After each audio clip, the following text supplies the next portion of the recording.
Hello guys, तो video start करते हैं डेरेक लंसफोर्ड की लेटेस्ट 4 वीक्स आउट अपडेट के साथ, जहां पर एक बहुत ही बड़ा कंसर्न फिर से लास्ट ईयर की ही तरह से रेज हो रहा है। क्योंकि अगर आप यहां पर देखोगे डेरेक के आर्म्स को, तो अब भी लास्ट ईयर की ही तरह से बलूनिश से लग रहे हैं, with no vascularity, no separation, no detail, nothing. और ये चीज़ बहुत ही ज़्यादा एक क्वेश्चन रेज करने वाली इसलिए भी है कि अगर आप डेरेक को इनके इस न्यू वीडियो में आर्म्स को ट्रेन करते हुए देखोगे, तो आर्म्स का जो इनका आउटर पार्ट है वो वैस्कुलरिटी तो दिखा रहा है while training, while hitting the muscle, दो सेपरेशन उसके बाद भी बहुत ही मिनिमल सी है। बट जो ये इनर पार्ट है जो विजिबल होता है front double bicep pose hit करते हुए, उस एरिया में डेरेक के आर्म्स आर क्वेश्चनेबल अगेन। मतलब ये बहुत ही सिंथॉल वाले आर्म लग रहे हैं, जो कि सिनेरियो नहीं है, क्योंकि अगर ऐसा होता तो आउटर पोर्शन से भी ये चीज़ ऐसी ही लगती। But still guys, I think Derek के genetics in terms of his arms, in terms of his chest ऐसे ही हैं। लास्ट ईयर तो चलो वी कुड अंडरस्टैंड, बट इस साल तो डेरेक ने एक अच्छा टाइम इनको ट्रेन करने के लिए लिया है। उसके बाद भी आर्म्स की सिचुएशन डेरेक की अभी भी वहीं की वहीं है। यहाँ मैं डेरेक की बुराई नहीं कर रहा, बट जस्ट एक पॉइंट मैं पुट कर रहा हूँ विच आई नोटिस्ड। डेरेक की इंप्रूवमेंट्स इंसेन रही हैं इस पूरे ही साल, और जहाँ तक वो कर सकते थे उन्होंने अपने हर एक बॉडी पार्ट को ही ब्रिंग अप करने की पूरी कोशिश करी है। He remain focused for the entire year. In fact अगर ये आर्म्स का पार्ट छोड़ दें तो look at him here. Derek जब इवन स्ट्रेट खड़े भी हो रहे हैं तब भी इनक्रेडिबल फुलनेस दिखा रहे हैं। और लैट्स तो इनके जैसे रुकने का नाम ही नहीं ले रहा है। 5'6", 5'7" हाइट पर, और कितना ज़्यादा वाइड होंगे Derek. Incredible genetics guys, I mean look at his lats, चाहे फ्रंट से हो या फिर बैक से, इंसेनली वाइड ओपन हो रहे हैं। ऐसे lats I really don't think bodybuilding history में कभी भी देखे गए हैं। आई डोंट नो इस चीज़ में how will others compete with him. But बात अगर कंडीशन की और सेपरेशन की आ जाए, तो क्या इन आर्म्स पर या फिर एक मेल्टेड चेस्ट पर जहां पूरी तरह से सेपरेशन ना हो, क्या उस एथलीट को जजेस को चूज करना चाहिए एक इंसेनली कंडीशन और नेक्स्ट लेवल सेपरेशन के साथ आए हुए एथलीट के ऊपर? वेल, ये आपको बताना होगा कमेंट्स में, बट आप लोग इस चीज़ पर अच्छे से सोच पाओ। इसलिए ये देखो, ये पिक है जो इंस्टाग्राम के एक पेज मस्कुलर पावर ने अपलोड करी है, और यहाँ पर आप डेरेक का लास्ट ईयर का साइड चेस्ट और बिग रैमी का 2013 का साइड चेस्ट देख सकते हो। एनीवन जिसने बॉडी बिल्डिंग देखनी कल से ही स्टार्ट करी है, बिल्कुल ही न्यू है स्पोर्ट्स से, उससे भी आप पूछोगे इस पिक में कौन ज़्यादा बेटर लग रहा है, तो वो बिग रैमी का ही नाम लेंगे। क्योंकि चाहे आप चेस्ट की सेपरेशन, कंडीशन और थिकनेस देख लो, या फिर आर्म की सेपरेशन, और फिर जो ये सेपरेशन का लेवल है डेरेक के डेल्ट्स और आर्म्स में जो पूरी तरह से नॉन एग्जिस्टेंट है, उसे देख लो। भाई ज़मीन आसमान का फर्क है कंडीशन में दोनों की ही। स्ट्राइशंस देखो यहाँ पर बिग रैमी के चेस्ट पर, और डेरेक पूरी तरह से सॉफ्ट से लग रहे हैं। यहाँ 2013 में बिग रैमी इतने इंसेनली कंडीशन थे और नेक्स्ट लेवल सेपरेशन लेकर आए थे, फिर भी ही डिड नॉट विन।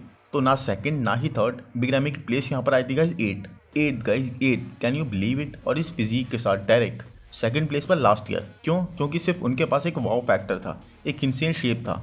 जजेस शेप को ज़्यादा प्रेफर कर रहे हैं आज के टाइम पर। तो क्या आपको लगता है कि एक सही डायरेक्शन है ओपन बॉडी बिल्डिंग के लिए?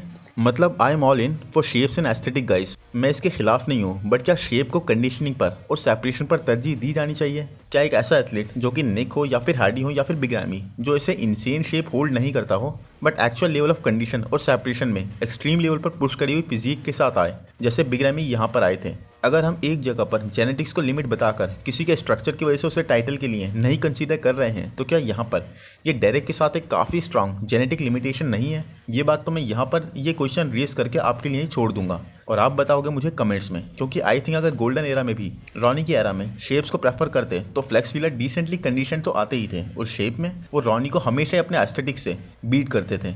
सुल्तान ऑफ सिमेट्री एंड एस्थेटिक्स उन्हें ऐसे नहीं बोला जाता। सो एनीवेज, एक और बहुत ही स्ट्रांग जो चीज़ चल रही है, मैं उसे भी डिस्कस करना चाहूँगा यहाँ पर आपके साथ, और वो ये गाइस कि ये बोला जा रहा है कि हार्डी के जो लास्ट कुछ टाइम में हमने कमेंट्स देखे, हमने पोस्ट देखे हैं about others photoshopping there pics, वो डेरेक के लिए भी थे। क्योंकि लेट्स बी ऑनेस्ट, ये कुछ पिक्स डेरेक डेफिनेटली थोड़ा बहुत फिल्टर करके फोटोशॉप करके डाल रहे हैं, बट उसके बावजूद भी डेरेक ने अभी रिसेंटली कुछ इंटरव्यूज़ में ये क्लियर करा कि वो हार्डी के साथ वर्कआउट करना पसंद करेंगे फिर से ओल्ड टाइम की ही तरह से। तो Derek is bringing a breath of fresh air and being totally professional, no drama nothing. और हार्डी एक तरह से अपने ओपोनेंट्स को टारगेट कर रहे हैं इनडायरेक्टली सोशल मीडिया के थ्रू। ना सिर्फ ये फोटोशॉप वाली बात, बल्कि कई सारे लास्ट कुछ टाइम के आप हार्डी के पोस्ट देखोगे तो कहीं ना कहीं Hardy will be found attacking his opponents. तो एक तरह से चाहे हार्डी ये फन वे में कर रहे हो, but it is coming across as bad, and Hardy को एक बैड लाइट में शो कर रही है। और इस साल हमने हार्डी और डेरेक का अभी तक कोई भी ट्रेनिंग वीडियो नहीं देखा है साथ में, जबकि they both are very close geographically. So let's hope चीज़ें थोड़ी लाइट हो। और जैसा मैंने क्वेश्चन रेज करा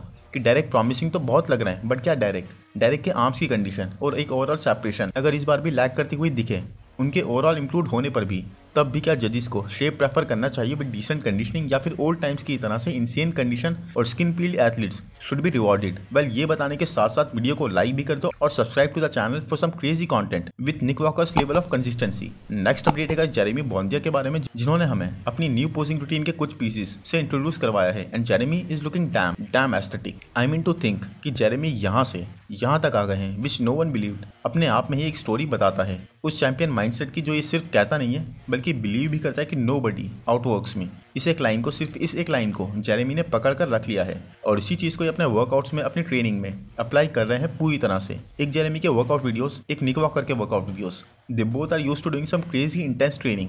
सिर्फ इन दोनों के वर्कआउट वीडियोस देखकर आप इतना ज्यादा लर्न कर लोगे जितना आप जिम जाकर 5 साल में लर्न करोगे। और एक और ख़ास बात यह है कि बहुत ज़्यादा इस चीज़ को लेकर क्वेश्चन उठ रहा था और लोग बहुत ज़्यादा क्यूरियस भी हो रहे थे कि क्या जेरेमी अपने टैटूज़ को कवर अप करने की कोशिश करेंगे। अब गाइस, बॉडी बिल्डिंग में टैटूज़ को कवर अप करने का प्रोसेस जो होता है, इसमें आप अपनी स्किन से कुछ tone lighter concealer cream use करते हो अपने टैटूज़ पर ताकि वो for a certain period cover हो जाए। तो जेरेमी ने अपने रिसेंट वीडियो में इस बारे में बताया कि वो टैटू कवर नहीं करेंगे। फर्स्ट ऑफ ऑल, जेरेमी ने ये बोला कि उनके हिसाब से वो पूरी तरह से रिटायर हो चुके थे एंड दस उन्होंने ये सब टैटू करवाए थे क्योंकि he was done competing all together. But अब जब वो दोबारा से कम्पीट करने वाले हैं तब वो इस टेक्निक को यूज नहीं करेंगे क्योंकि 2016 या फिर 2017 में एक एथलीट जो क्लासिक डिवीजन में कम्पीट कर रहा था, he had tattoos on his back. तो अपनी प्रेप के टाइम पर तो वो टैटूज के साथ भी बहुत ही जबरदस्त लग रहा था, even with all the tattoos. But जब कॉम्पिटिशन के टाइम पर उसने टैटू कवर अप करे तो his back become a mess. उन टैटूज के साथ साथ पूरी बैक की डिटेल्स ही गायब हो गई थी, चली गई थी, हर एक लाइन उनकी बैक से गायब हो गई थी। सो जेरेमी वो चीज नहीं करेंगे। साथ ही जेरेमी ने ये भी बताया कि जो भी एथलीट्स डार्क कॉम्प्लेक्शन वाले होते हैं, अब आप जानते हो वो वर्ड मैं क्यों यूज नहीं कर रहा हूँ, फॉर ऑब्वियस रीजंस। तो because of that dark complexion, tanning करवाने के बाद उनके टैटूज ऑलमोस्ट डिसअपियर हो जाते हैं। बट जेरेमी के साथ क्या होगा ये स्टेज पर ही पता लगेगा उनको।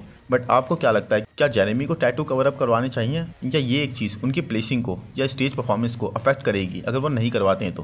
क्योंकि पहले व्हेन ही वाज कंपीटिंग उनके कोई ऐसा टैटू वगैरह नहीं था, but now he is covered up in a solid way. But मुझे तो लगता है कि देखो, शायद अफेक्ट कर भी जाए बट उससे बचने का अब और कोई रीजन नहीं है क्योंकि कवर अप करवाया है तो सारी डिटेल, सारी डेफिनेशन, सारी ही लाइंस जेरेमी लूज कर देंगे एंड ये रिस्क वैसे ही एक स्ट्रॉन्ग कंपटीशन के सामने is not an option, he should opt to. और बहुत टाइम से आप लोग कमेंट कर रहे हो कि मैं नेक्स्टजिला को क्यों कवर नहीं कर रहा हूँ और आई शुड कवर नेक्स्टजिला। तो आज बात करते हैं नेक्स्टजिला की। सो ये भी आईबीबी एलीट प्रो से हैं, आईबीबी के ही एक दूसरे डिवीजन से, जैसे माइकल क्रीज होते हैं। और अब 2 दिन पहले इन्होंने अभी अनाउंस कर दिया है कि ये भी उस आईबीबी से इस आईबीबी में प्रवेश करने वाले हैं और इस वक्त 6.5 वीक्स आउट है आईबीबी प्रो के लिए एक एमेच्योर शो में कम्पीट करने से। सो ये दूसरी वाली आईबीबी में काफ़ी पॉपुलर हैं, काफ़ी बड़े बॉडी बिल्डर हैं। इतने तो नहीं कि जितने माइकल क्रीजो थे, but nonetheless he is good too. और इनका नाम बेसिकली रुबियल मॉस्कीरा है और नेक्स्टजिला इनका नाम पड़ा इनकी एक्सट्रीमली थिक नेक के बेस पर। इनकी नेक आप देखोगे तो कितनी ज़्यादा वियर्ड सी है, ऑड सी है, थिकर साइड पर है। बट यहाँ पर नेक्स्टजिला की कंडीशनिंग इस पॉइंट पर 6 वीक्स आउट की कंडीशनिंग तो नहीं लग रही है, ही इज़ वे ऑफ। और ऑनेस्टली बोलूँ तो इनकी क्वाड्स, इनके लेग्स आर इंसेनली बिगर, बहुत ही ह्यूज है। बट इनके आर्म्स इनके दूसरे प्रोपोर्शंस के हिसाब से लेस डेवलप्ड साइड पर हैं और वेस्ट भी आप देखोगे तो काफ़ी थिकर साइड पर है। तो यस, ये काफ़ी मैसिव है, एक मास मॉन्स्टर है पूरी तरह से। बट आई रियली फील कि इनकी ये कंडीशन अगर थोड़ी भी लैग भी करी तब भी एमेच्योर शो तो ये शेयर अपनी मसल मास के बेस पर ही जीत जाएंगे क्योंकि एमेच्योर शो में ये सबको ओवर पावर कर देंगे अपने मसल मास के बेस पर। और एमेच्योर शो में you don't need to be so crazily peeled, आपको 100% भी नहीं होना होता। As a matter of fact शायद ये ऐसी कंडीशन के बेस पर ही शो जीत जाए। वेल, ये शायद मैंने कुछ ज्यादा बोल दिया and jokes apart, pro card तो ये जीत जाएंगे बट इनके proportions I don't think ideal proportions हैं प्रो लेवल पर जैसा कंपटीशन आजकल होता जा रहा है। But with that said, it will be totally interesting to see how his first show goes in this IBB. और लीजेंड स्पोर्ट्स फेस्ट में एक जबरदस्त battle between Logan Franklin and Terrence Ruffin तो आप देखने को रेडी ही होंगे। तो उससे पहले ही लोगन ने ये पिक्स पोस्ट करी हैं और लोगन बोलते हैं let's see where the cards fall. So Logan यहाँ पर वही अपनी सिग्नेचर क्लासिक स्ट्रक्चर दिखा रहे हैं but I don't think in the end ये इनफ होगा टेरेंस को बीट करने के लिए। वेल, दोनों ही ये पिक्स अमेजिंग हैं एंड लोगन अच्छे कंडीशन लग रहे हैं, अब बस कार्ब लोडिंग करनी बाकी है। तो 2 चीजें हो सकती हैं। फर्स्ट तो ये कि जजेस लोगन को थोड़ा माइनर सा कम होने पर भी क्वालिफिकेशन देने के लिए विक्ट्री हैंड कर दें, जैसे नैथन और रीगन पार्ट 2 के केस में होता हुआ हमने देखा। बाद में कंट्रोवर्सीज बनी बट उनका काम तो हो गया। या फिर दूसरी बात और वो ये गाइस कि जजेस ऐसा कुछ ना करें और टेरेंस ये शो भी ले जाएं। वेल, सेकंड के होने के I don't know man, but मुझे चांसेस कुछ ज्यादा लग रहे हैं क्योंकि टेरेंस की ग्रेनीनेस और मसल हार्डनेस इस लास्ट शो में हमने बहुत ज्यादा ही इंप्रूव देखी। और इसीलिए आई रियली बिलीव कि लोगन को भी एक एक्चुअल कोच को हायर कर लेना चाहिए एंड कुछ सीरियस मसल मास और ऐड करके वापस आना चाहिए क्योंकि ये दोबारा ऐसा साल होगा जब लोगन मिस्टर ओलंपिया के स्टेज पर नहीं होंगे। पहले इन्होंने जेरेमी को कभी स्टार्टिंग में चैलेंज करा था बट ही कुडंट डिलीवर।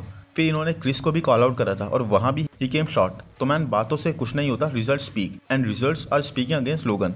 अपने सीरियस पोटेंशियल को या अपने सीरियसली इंसेन शेप को इन्हें वेस्ट नहीं करना चाहिए, बल्कि हर एक शो में पूरी तरह से पीक पर आने की कोशिश ही करनी चाहिए। आई होप गाइस वीडियो आपको पसंद आया हो। पसंद आया है तो प्लीज़ लाइक कर दो, चैनल को सब्सक्राइब कर दो, नोटिफिकेशन बेल को दबा दो, इंस्टा पर फॉलो कर दो। Thank you, bye bye.